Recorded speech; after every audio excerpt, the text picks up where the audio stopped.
Asian টেলিভিশনের কুষ্টিয়া জেলার staff reporter Hasibur Rahman রিজুর ওপর গত ১৯ জুন নৃশংস হামলা চালায় সন্ত্রাসীরা। হামলায় গুরুতর আহত হন রিজু। এই হামলার প্রতিবাদে জাতীয় প্রেস ক্লাবে বিক্ষোভ সমাবেশের আয়োজন করে বাংলাদেশ মফস্বল সাংবাদিক ফোরাম।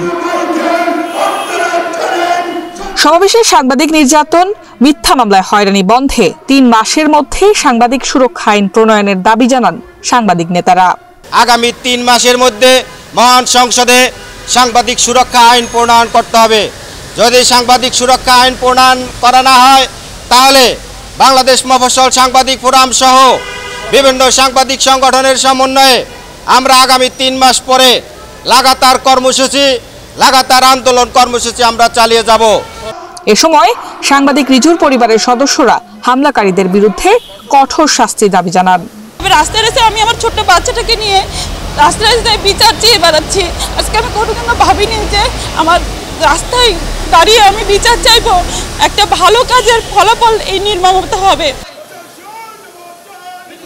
এই যে মিতু, এশিয়ান টেলিভিশন, ঢাকা।